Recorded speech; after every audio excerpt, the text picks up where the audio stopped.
in the recent years, we have witnessed so many changes in the world. Some of those changes are encouraging, exciting, but others are disturbing, even frightening. Things that used to work well no longer function the same way. And the skills and knowledge that we possess are often insufficient. Change is inevitable, but the space is steadily increasing. During times of uncertainty and confusion, we often seek guidance from those we consider leaders. But have you ever considered that the leader you're looking for might actually be yourself?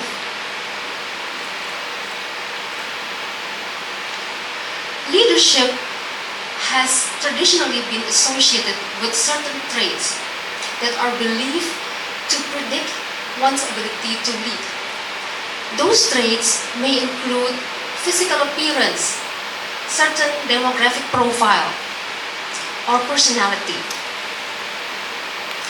And then researchers argue that behaviors are better indicators to one's ability to lead. Those indicators may include behaviors such as being considerate, caring for others, and the ability to establish an organization, setting the expectation, creating the rules, and maintaining effective communication.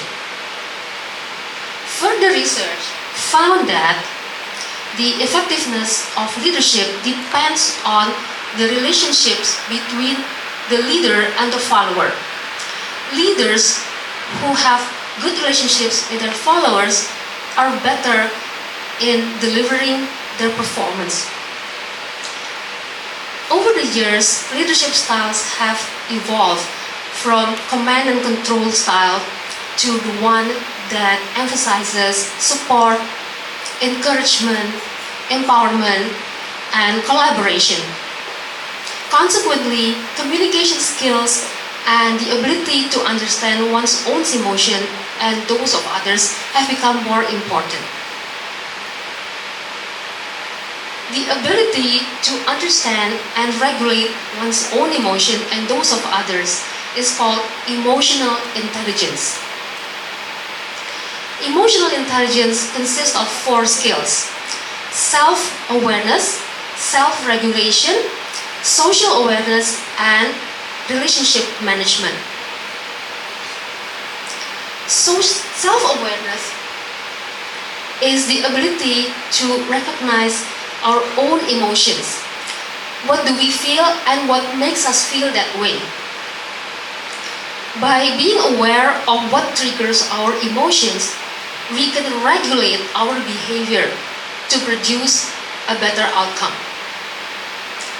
In my days working in the corporate sector, I worked on a project with my team. As the project was halfway through, my director told me that due to some change in business direction, the project had to be totally revamped. I was so furious and frustrated and almost rolled my eyes in the meeting. Reflecting on the situation, I realized that a change in business direction is sometimes necessary and can happen anytime. So instead of dwelling on the disruption, I choose to focus on the what can we do? How can we move forward with the new direction?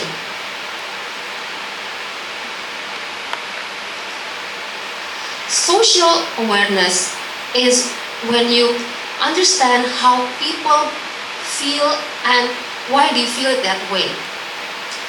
We can do that by asking them how they feel and listening to what their concerns and observing their body language.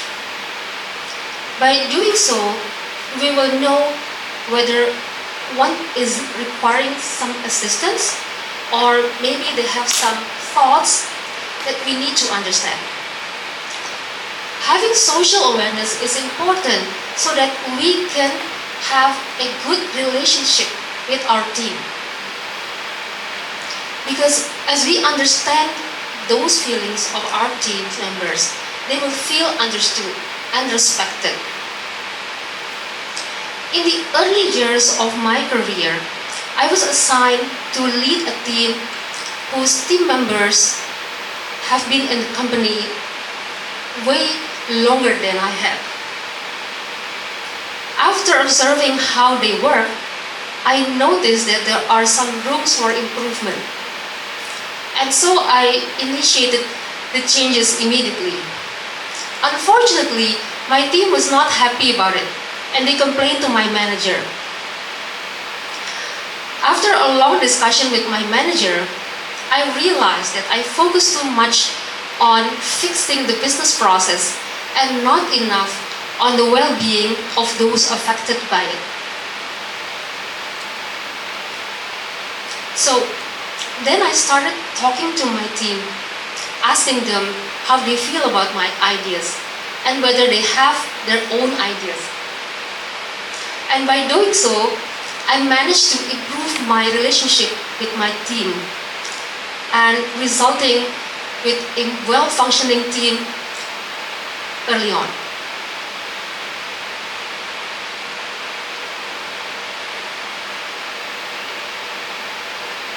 Having emotional intelligence is important for leaders, particularly in times of uncertainty. It helps leaders to remain resilient. Self-assessment, self-awareness is about understanding our own capabilities and limitations. When confronted with challenges beyond our capabilities, our social skills allows us to collaborate with others who possess the necessary skills. And by doing so, removing the sense of panic. Also, with strong social skills, we can also engage with our team, address any anxieties that they may have, and reassure them that everything is going to be okay. Everyone, whether you are a leader managing others in an organization or managing yourself, have the opportunity to develop emotional skills.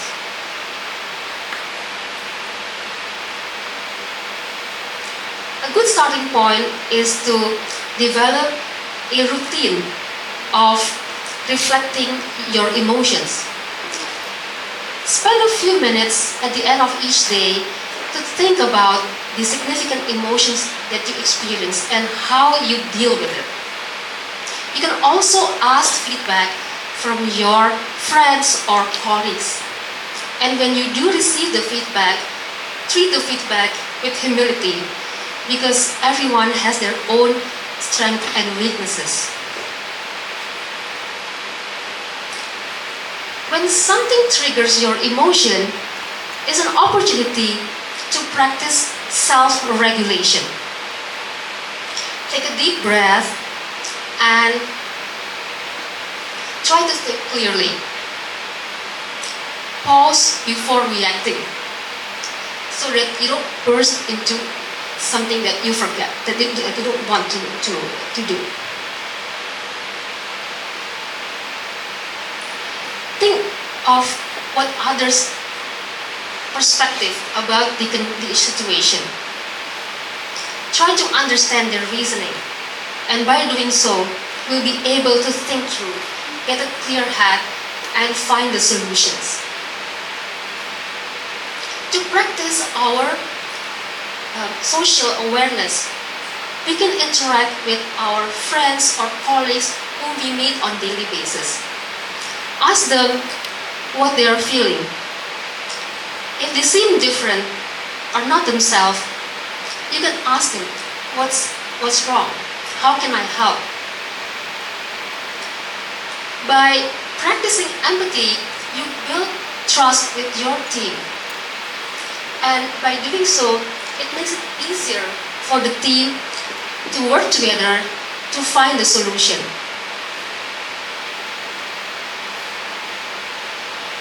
So,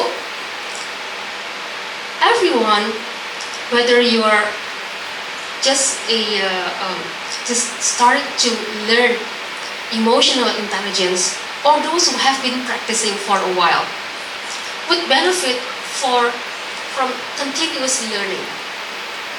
Practice every day so that it becomes a second nature. Occasionally, challenge yourself outside your comfort zone so that change and uncertainty feel less intimidating. Those practices will help you become a better leader for yourself. And when opportunities arise to lead others, you'll be ready to lead others. You are the leader. Thank you very much.